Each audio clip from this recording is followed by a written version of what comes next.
Vintage plastic kit from the 80s. How exciting!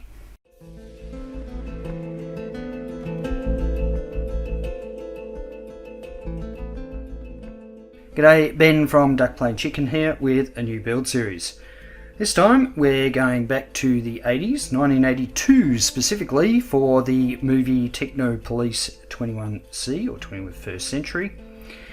The movie was originally going to be a TV series, if I remember rightly, if they ran out of money or for whatever reason they turned it into a movie. And it's interesting for a number of reasons, but you know, if you haven't seen it, check it out. It is available on YouTube. I've seen versions of it on YouTube. To cut to the chase, this is a model kit of the Road Ranger, 1/48 scale from Aoshima. And this is the main pursuit vehicle that the sort of three cops use to chase after a hijacked tank. Now, this Road Ranger vehicle is so cool. I've only recently realised there was a kit of this thing. So, and this is an original 1983 pop of the kit. So it did actually get repopped in 2009, but it has a different box. There was a motorised version of it as well, which came out in 83, I think, as well. But this one's just a straight plastic kit that came out in the 80s. So it does feature, obviously, the Road Ranger itself, the vehicle, and it also has two character figures. So it has Ken and his robot companion, I guess. Robot slave, I don't know, Blader. So if you don't know about this movie, basically there's three cops and they have these robots that they basically command to do their bidding for them. I'm really looking forward to this kit just because it is an 80s kit. I know it's going to be difficult to build, there's going to be, you know, potentially problems with it and that sort of thing, but I just love the aesthetic style of a lot of the kits that came out in the 80s and a lot of the designs that came out of the anime of that time. So, without further ado, let's have a look what's in the box. Alright, now to start off, just inside, you do get colour callouts. So you can sort of see the kit built up there. Colour callouts. I don't think there's any decals in this kit, if I remember rightly. I don't know, we'll soon find out. So yeah, just a single-sided colour callout. We get the instructions, which is just a fold-out affair, and of course it is yellowed a bit because of its age, but it seems to have survived pretty well. I think the you know, the instructions look pretty straightforward, but one thing that, you know, when I was sort of having a quick look at this model, it made me laugh. It's not too many model kit instructions you see where they say use a hammer, so that's kind of funny. Okay, but it looks pretty straightforward.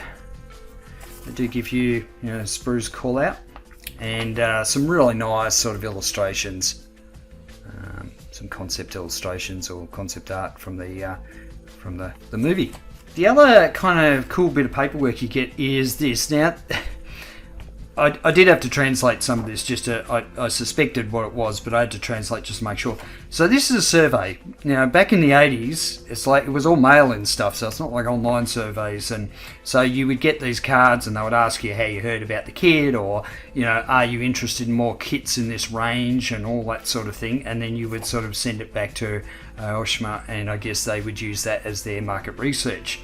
So it's just really cool to kind of see this, you know, this relic of, you know, the model industry back in the 80s.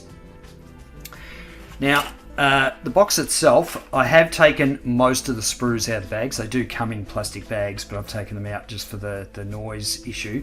Now, what's interesting is this little panel in here. It shows three models of the different Techno Police, the different robots, and I know there were several kits made of those in sort of different scales or whatever.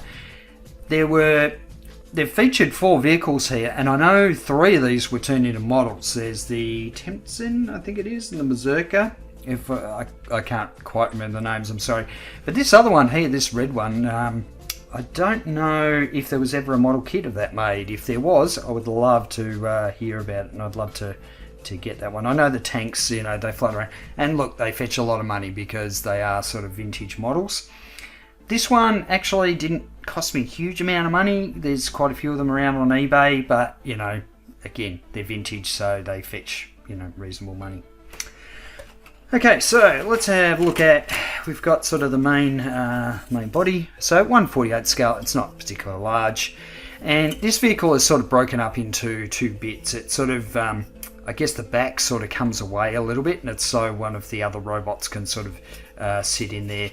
You've got the 3 human passengers, and then you've got sort of two robots sit in between the 2 bits, and one on the back that sort of hangs off the back. It's all very strange, but very cool. I've kept the clear parts in the plastic bag just so I don't get scratched, but I was actually surprised to see this isn't too bad. It's, yeah, it seems reasonably clear. Do get some clear parts for some of the lights on the vehicle. Let's open this bag up. So this is the tyres. You do get, I guess, what are these, vinyl or rubber tyres, but they're actually pretty good. They've got a tread on them, no seam line down the middle of them, which is nice, and they don't feel brittle or anything like that.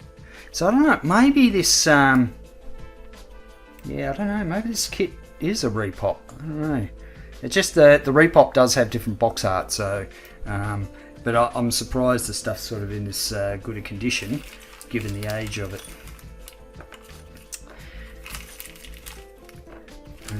Now, another thing you don't see in kits too much these days is essentially rivets.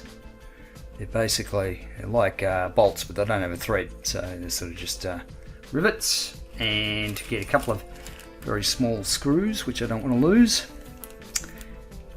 and a couple of steel rods for the axles, so get 2 of those. I dare say that's for the back axles. The other thing that is, you know, kind of a quaint, I guess, artifact of kits of this era is you get this tube of glue.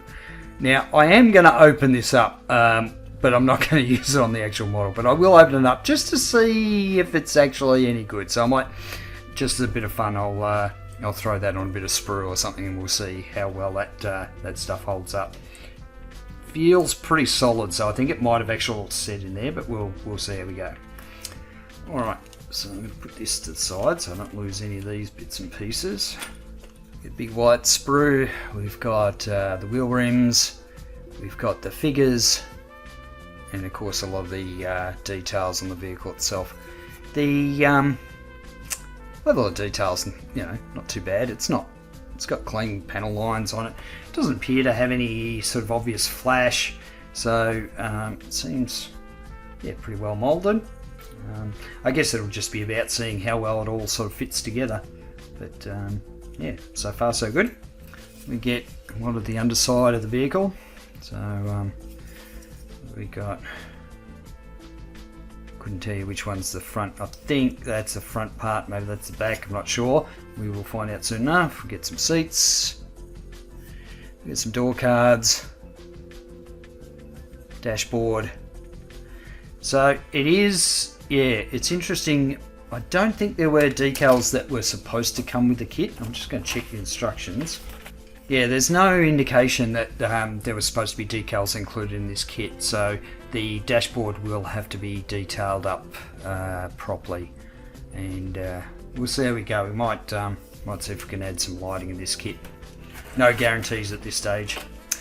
Alright, and that's it. That's all you get in the kit. Like, not a massive amount of pieces, not a massive amount of sprues, but enough to, you know, make a detailed model, something from the 80s. So next step is for me to cut out these pieces and just start sort of maybe some sub-assemblies just to see how it goes, dry fitting everything, and yeah, take you through that process. Taking the parts off the sprues has been reasonably straightforward so far, but I have had my first casualty. So there's these very fine sort of, I guess, yeah, piston details. Well, they're not really pistons, but they're long, narrow pieces with this texture on the sides. And this one, I was sanding it down and it snapped. So it snapped in half.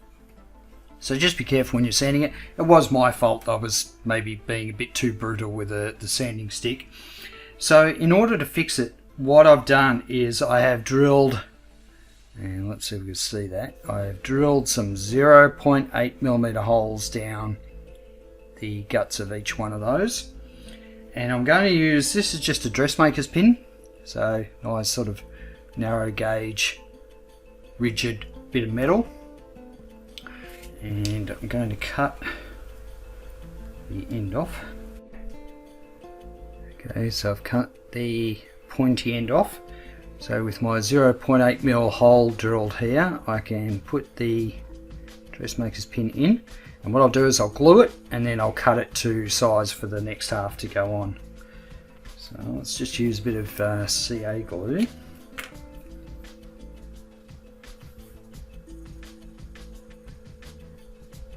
Make sure it's straight in there. Just wait for that to sort of set up a little bit, and then I will cut the other end just so that I can stick this piece on. I will of course need to make sure that the pins line up, because there's these little pins on the side here, so I need to make sure that I've got those lined up properly.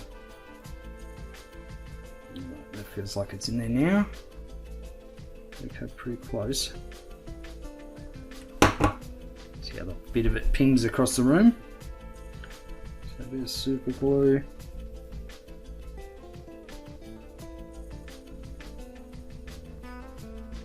In place to make sure the pig's lined up properly.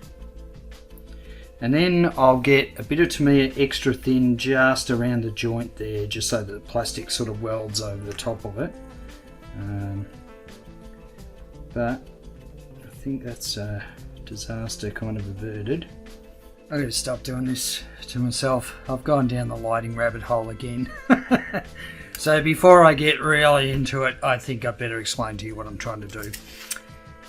So as far as the lighting goes, there's sort of some headlights. There are some rear lights, which are a bit difficult to see there, but they're just rear brake lights, I guess. But I thought I would start with this bar that goes over the top here, because there's supposed to be flashing lights. They're like sort of police lights, I guess. Now, I thought that if I was going to light this kit, I would have to light that, and I'll start with that first because that's the hardest bit to light, just because there's not a lot of plastic there. So if I show sort of how this this piece goes together, you can sort of see there's indications of the sort of lights. There's two yellow ones and then a red one on either side, and then there's this other piece that sort of goes over, so you can probably see it a little bit easier there, and there's two clear pieces that sort of go on either side here. The problem is there's not a lot of meat in these sides to get wires down. There's not a lot of room at the top to get a LED in. So I've sort of started working on a potential plan, and I'm sort of getting to the point where there's sort of the point of no return, you know, or I'm going to have to pull out a lot of filler or whatever. So I'll show you what I've done so far. I've chiseled out a bit of a groove on the side there. Now that's probably not enough to hide the wires completely. And if I show you, this is a 0603 warm LED pre-wired. And what I want to try and do is get it right in on the edge there, and sort of tucked up in there. So I think I'll have to get a bit of styrene sheet over the top of that once I get the wires better down. If you have a look at that, there is no meat in there for a channel. So if I compare that to the other one, there's no channel there at all.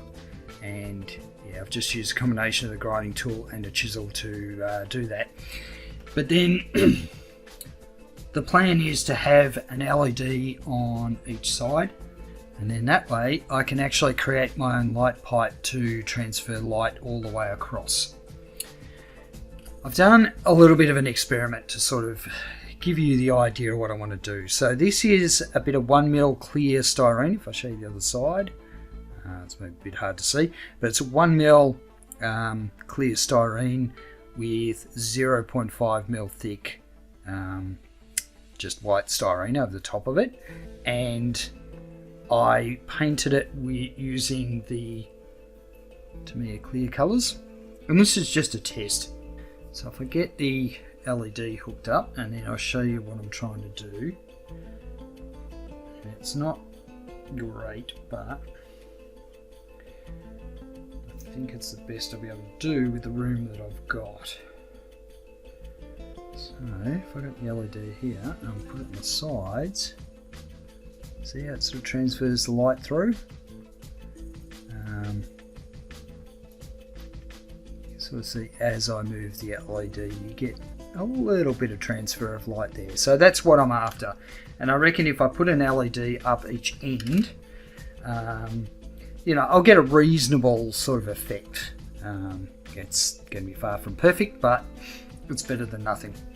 Now I need to basically make a decision, and say with my styrene here, I think what I need to do is grind out all this edge along here except for these little three struts. Problem is this is going to start getting really thin and really quite brittle, so I'm a bit worried about it.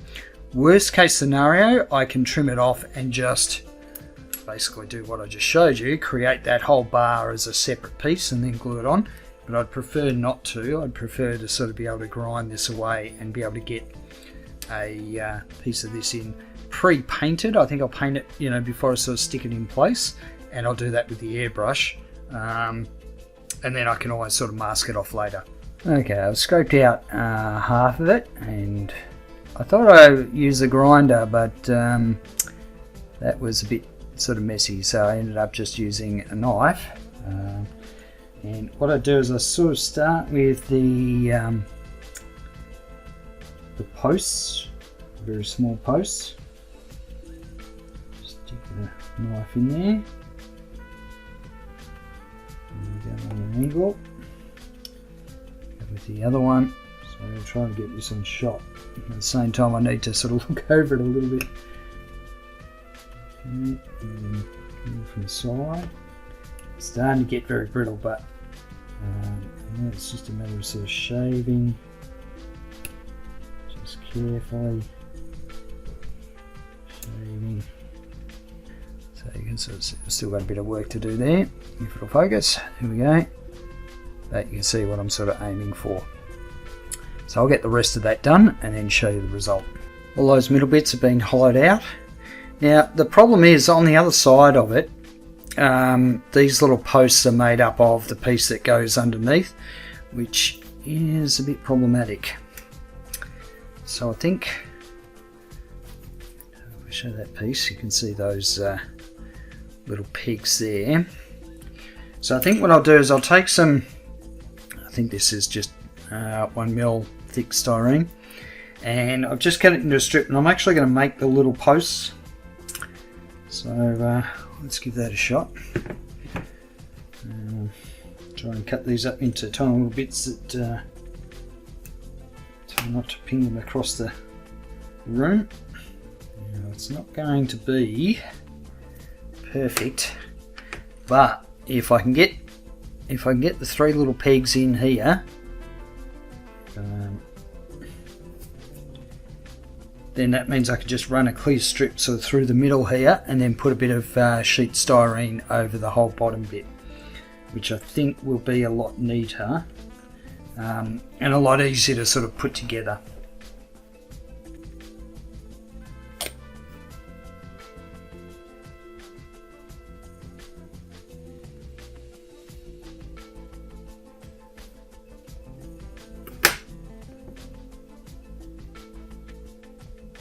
Now it is supposed to be on a bit of an angle at the back here. Now it doesn't matter if it's a bit too long, because I can always cut it down. I do want to get it lined up straight. Alright, now of course they're way too tall, but that's alright. Once they dry I'll be able to trim them down. Yeah, I just need to make sure they're lined up properly. Okay, these parts have had some time to dry. and it doesn't look too bad. So this is the director's commentary, because the Muppet making the film didn't actually record the audio, Goose. And here I'm just showing what I've done for the overhead lights, the police lights. So I've painted the interior of the section silver. I've used some clear SMS yellow, clear SMS red to paint the clear part. And I've also sanded up the clear part so it's a bit more diffused. And then so it sort of sits in place. You notice the indent there, the yellow sort of recedes a little bit more than the red. And then it's a matter of getting the LED sort of stuck on the side. And for that, I'm just going to use CA super glue. I did think about using some UV resin, but it was just going to be easier to use super glue. It's probably a little bit less mess. So here I'm bending it into place, and I've mentioned this a million times before. Using blue tack is one of the best sort of third hands you can have. So I use a lot of blue tack when I'm doing wiring, sort of hold things in place so that I can glue things down. So that's what I'm doing here. I'm just aligning the wires in the trench, and in that way it's just a matter of getting a dab of glue sort of into the LED to hold it in place. And of course eventually, you know, this trench will be covered in a bit of styrene sheet. So I'm using the Bob Smith Industries glue. I tend to find that stuff works really well. And just a little dab on the LED just to hold it in place.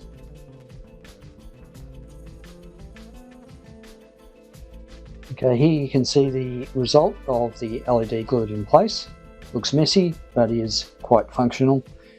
And then I am going to take some 0.25mm styrene sheet, and that's what's going to cover up that trench. I'm also going to use some 0.5mm styrene sheet for the bottom. And here I just want to sort of position it and then test it with a battery so you can sort of see how the light transfers to. Unfortunately, the yellow doesn't work that well. I've had to sort of scrape a little bit on the sides to try and get a little bit more light through that's not red to taint the yellow, but you know, it's still an effect. Stuck in the clear piece, and you can see I've used a bit of tulip just to pat it out a little bit and do a little bit of light blocking along the back edge of it. With the LEDs lit up, the result is fantastic, but it should be okay, and I'm going to have them flashing so it's not so much of a drama. This is the bottom plate, which is made up of two pieces of styrene sheet, and it just sandwiches underneath. I'll have to obviously glue that in place. Now, it was a little bit tricky just to sort of set that up, and I ended up using sort of some 0.5mm and some 0.25mm styrene sheet to sort of build that out. But it is a little bit tricky. It will need some putty work, especially on the posts and around the ends. There is some very obvious sort of light leaking on the very edges, so it will take a little bit of work just to make this look presentable. So just gluing that bottom piece on, and of course I will need to mask off all those clear parts before I sort of do the painting side of things. And again, you can see that light bleed out the side there. It is a bit flared out on the screen, but you know, it'll just require a little bit of putty just in that edge there. Now for the back lights, it's one clear piece and there's a back black piece that goes behind it, but of course I'm going to light it. So what I'll do is, the way the clear bit sort of sits, it's not entirely flat, so I'm actually going to trim it so that both sides can fit in nice and snug. I'm just showing the back piece that goes into the rear of the vehicle, and this is where there's a couple of struts that sort of slide along those rails, which will open up the back pieces. but there is a limited amount of sort of space in the back there for the LEDs. And of course, I want to make it so that it looks nice and tidy for when the rear pieces lift up. So I'm going to have to put some sort of shelf or some sort of, fabricate some sort of styrene blocking device at the back of it. I'm just showing the dashboard, and sort of throwing around ideas of what I'm going to do here, but I know I want to light the screen. So you can see there's one screen that I haven't cut out yet, so I'm going to take you through that in a minute. But I'm just trying to work out how best to actually have some lighting on those screens. So I think what I'll end up doing is using some decals and putting them on some thin styrene sheet so that the light will still transmit through them. So take you through the process of drilling out the screens. I use a 1mm drill bit, and I just sort of start drilling lots of holes. So start in the corners and then work my way across. So you can use a grinder to do this process, but I find using a hand drill, you've got a lot of control and you're not likely to sort of mess it up. So after I've drilled a bunch of holes, then it's a matter of sort of going in with the hobby knife just to trim out all those bits of plastic. And so, this is nothing new here, but it takes patience to do it properly, and you don't want to go overboard with it. You don't want to sort of risk, cutting into the side of the screen. You can see there some of the areas get pretty thin, so you want to be really careful. But once I've sort of gone through and removed a lot of that material just using a very sharp hobby knife, I then go in with the file. And I like these Infini model files. These are nice and thin, and this is a medium one, but you can see how sort of narrow they are. They're not exactly cheap, but I find them really good for this sort of purpose. Just go in there, clean up all the edges with the file. And so again, it's just about going nice and slow. You don't want to file too much off, or otherwise you might break into another area. And sometimes I like to use a square file, or this sort of different type of file for the corners. It just sort of depends on the size of the hole that you're sort of filing out. Just filing the sides as well. You want to make them as square as possible. It is very noticeable, especially if they're sort of lit up. You'll notice that if they're not square. So it is important to just take your time. It's better to remove a little bit at a time than remove too much and end up having it that it doesn't look right.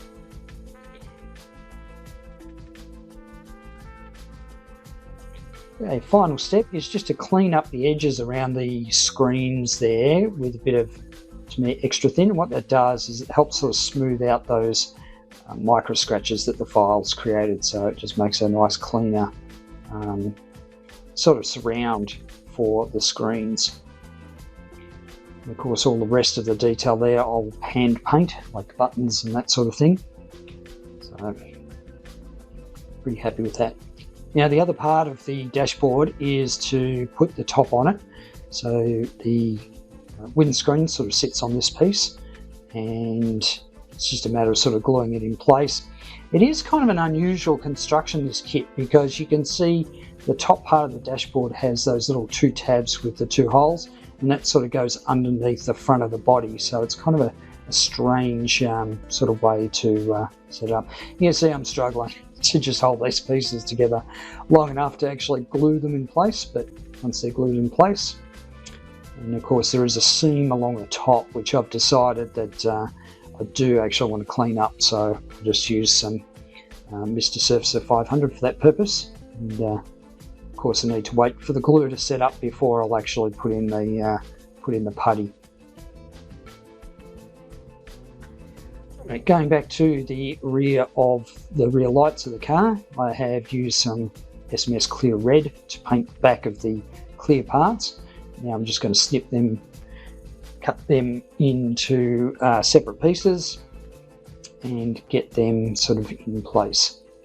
So yeah, it's interesting, there's just a little bit of a bow in it when you put it in as the whole piece, so I just decided to cut it off. or cut the pieces so they were individual, and that way they would sit nicely. So it's just taking that middle part out. Also trying to work out how I'm going to light block all this sort of stuff once I get the LEDs in there, but get to that a bit later. So just cut each of these off, get rid of that middle part. Now technically that middle part is sort of what holds it all in place, but I end up just gluing it in so that it's not going to go anywhere.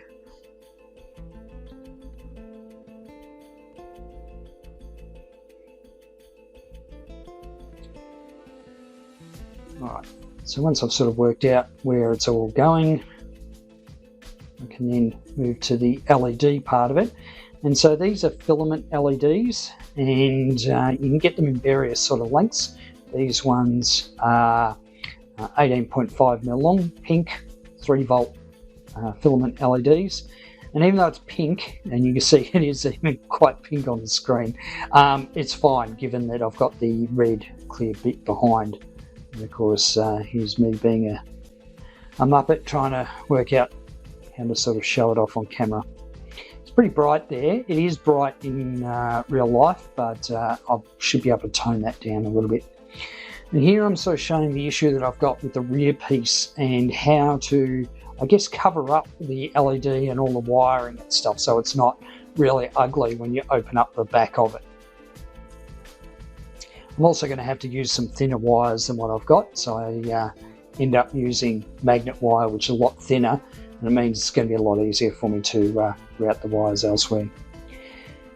Now I've taken a 0.5mm bit of styrene sheet and put that back shelf along the top there, and I'm just showing here that I need to cut out a part of it to allow for the rails. So that's where those two little marks are that I'm going to cut out, but I've got that all stuck in place. And so it's a matter of sort of getting it all nice and tidy, because you will be seeing this when the rear pieces are raised up. It was a bit of a engineering nightmare for me to do this sort of stuff. It was difficult to try and work out how this was all going to work. Now the back piece also has some injector pin marks, and here I'm just using some Mr. Surfacer 500 to fill those. Now some of them won't be seen because of the other pieces that go over the top, but for all the pieces that do get seen, I want to sand them all flush.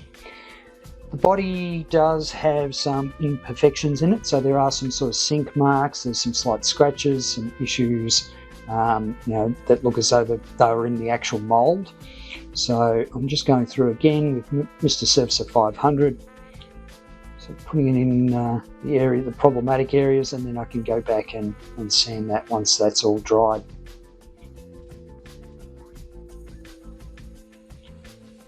Right, now you can see I've cut out that middle section of what I'm calling the rear shelf, and I've also put in some pieces behind it as well, which I'll show in a sec. So just sort of showing, here's the rails that I need to be able to get into that gap there. There's the back pieces. So again, this is all about sort of light blocking those filament LEDs.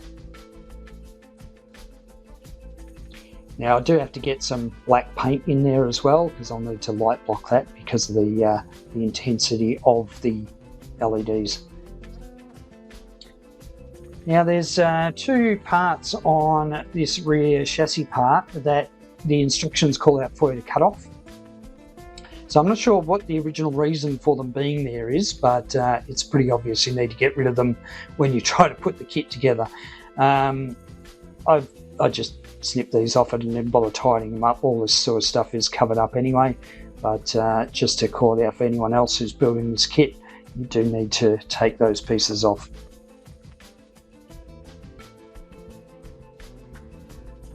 Right, I've added some Mr. Surfacer 500 to those joints where on the rear shelves there, just so that I can clean those up and make them look all nice and flush.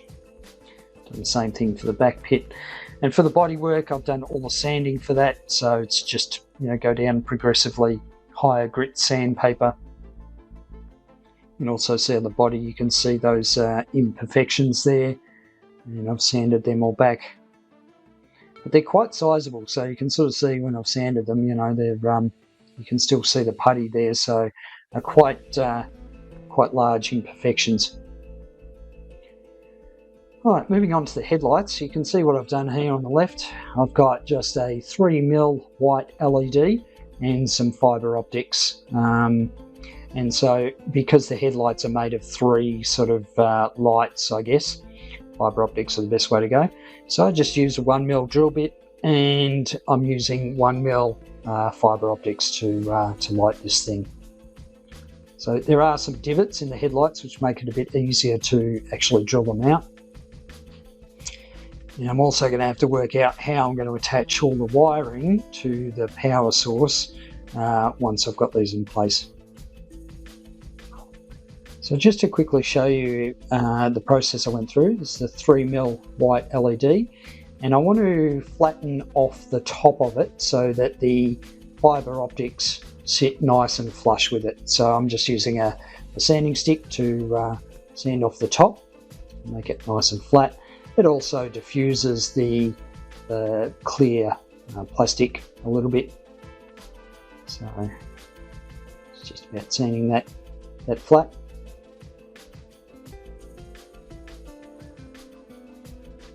And you can see, as opposed to a dome, it's now a flat surface. I'll take a bit of heat shrink and put it over the LED, and I'm going to basically use the heat shrink to sort of make sure the LEDs, to make sure the fibre optics are, you know, making a good connection to the LED itself. So just applying some heat to the heat shrink. Here I've gathered the 3 fibre optics, and I'm going to just trim the ends so they're all flush, and that means it'll sit nice and flush to the LED.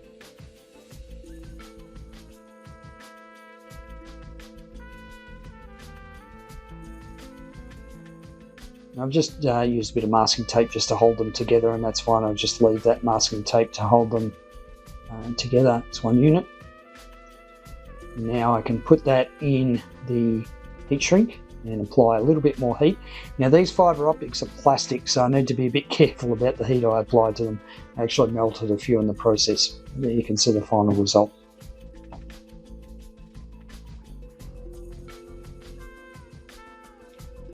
So now it's a matter of sort of getting them into the body, just feeding those fibre optics through the holes there, and also to show that there's a bit of limited space once you put the piece that goes underneath. There's not a lot of room in the front of the vehicle for wiring, so that's going to be a bit of a challenge, I think.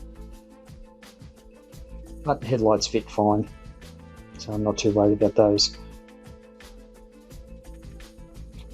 Just some putty work and some sanding on the dashboard. So I did my first round of sanding, and then put some putty down for the second bit. Sanding of the rear piece, so all those ejector pin marks. It's a pity they didn't sort of do that for the other side, which you never see. It's like all the ejector pin marks are on that one side, on the visible side. Through the tub together with the door cards, and of course where the seats go. Might do a bit of detail painting on the door cards, just hand brushing, I think. Yeah, I want to show what it looks like with the seats in place. I am thinking about whether I want to flock the floor. Not very much of it's going to be seen, but it's more just for a bit of an experiment. I want to see how I go with trying some flocking. It's not something I've done before.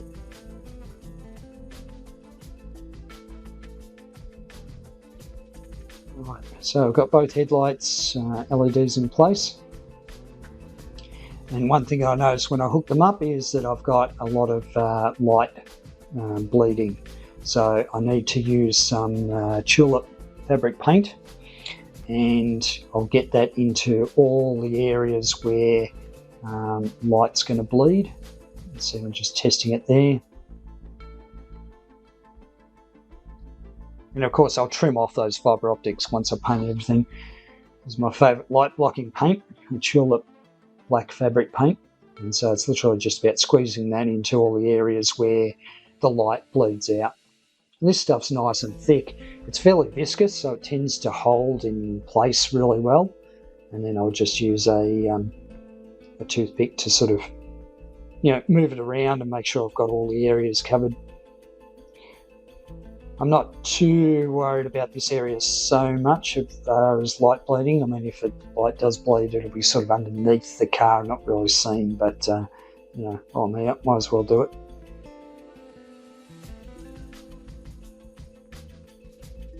Yeah, just taped it all down so it's sort of out of the way. There's two pieces that go underneath the headlights, body pieces, that I need to put in place. So I'll sort of sit underneath. And I wanted to get all that wiring done, obviously, before I put these pieces in. So I'm just going to take some Tamiya thin and glue them in place. There is like a little tab that it sort of locks into, but you still have to kind of line it up with the rest of the body so that it doesn't sit proud of the headlights around.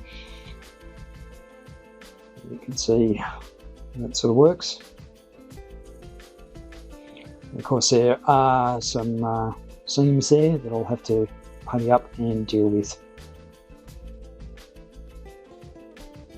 But having those pieces in there is good because it'll cover up some of that wiring that I've got.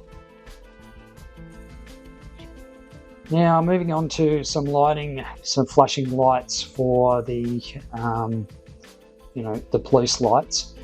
So I've masked off all the clear areas and it's basically ready to go, but I was experimenting with how to make them flash. And so I've used an Arduino, a very small Arduino board, which I've used in plenty of other projects before. So it's a seed made by Zhao, and it's a very small Arduino board. Now, all I want to do here is just flash the two lights, and people would argue, well, you can make a circuit, with a 555 timer or a couple of capacitors and a few transistors. And that's absolutely true. You don't need an Arduino to make a couple of flashing LEDs. The thing is that I started doing that, and the Arduino is actually going to take up less space. So that's why I've gone down that path. For the dashboard, I've stuck on the steering wheel column and the gear stick, so I'm sort of just showing that off. The steering wheel I won't put on until after I've done all the painting, and also the backlighting for the dashboard. Done a little bit more work and sanding, that sort of thing.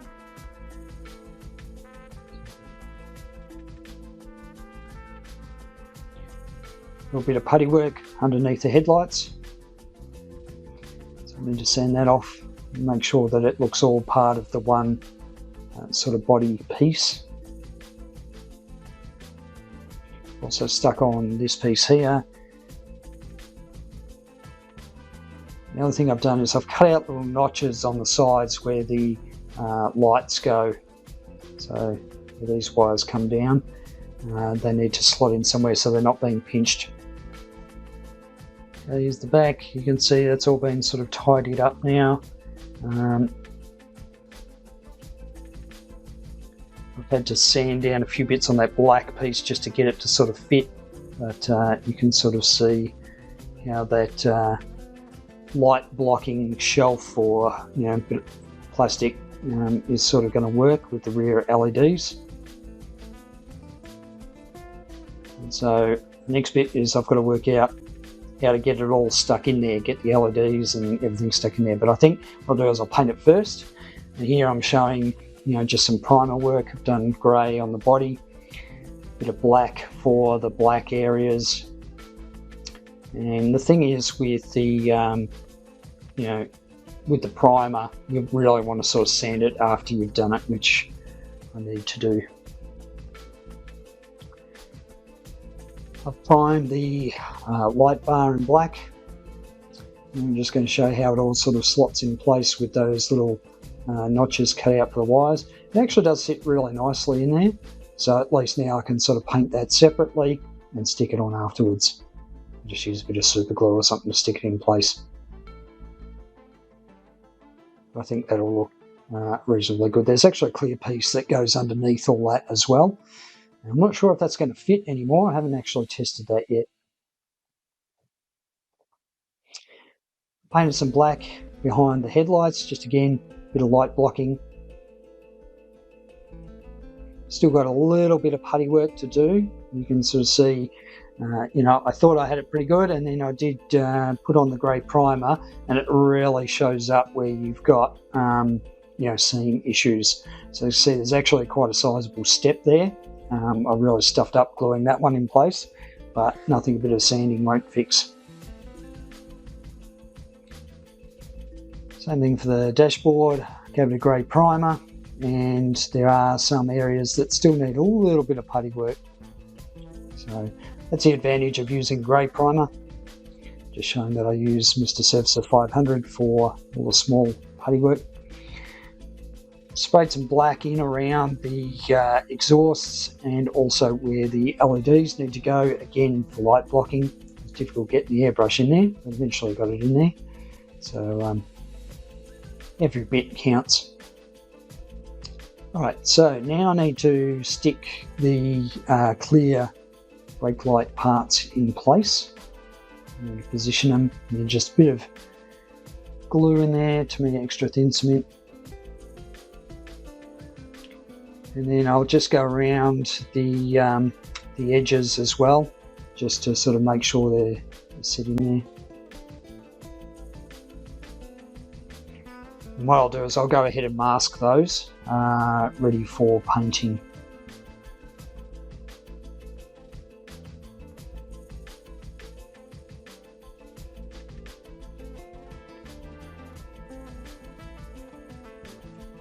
Okay, I've changed the wires on the LED to the magnet wires, so there are a lot, I've got a few more options as to how I can go about routing the wires. And it's a matter of sort of getting them in place. And what I need to do is get them sort of behind the shelf and get them permanently stuck in there. So what I'm going to end up using is some clear part, some 2-part epoxy, just some clear, and get it locked in there. The problem with using things like super glue or even UV resin is I find they don't stick very well to the filament LEDs because of the nature of the sort of silicone coating or whatever they've got on them. Here I'm just sort of showing the cleaned up rear part, and that there's these other detail bits that stick on as well. So they cover up a couple of the injector pin marks, but certainly not all of them. Watch out for those rails too. I ended up breaking them a couple of times, so they're quite fragile. I've had to sort of glue them back together a couple of times. Stuck down the LEDs with the 2-part epoxy. I've also masked off the clear pieces, so you can see the top piece is also in place. I just wanted to check that everything sort of fit okay.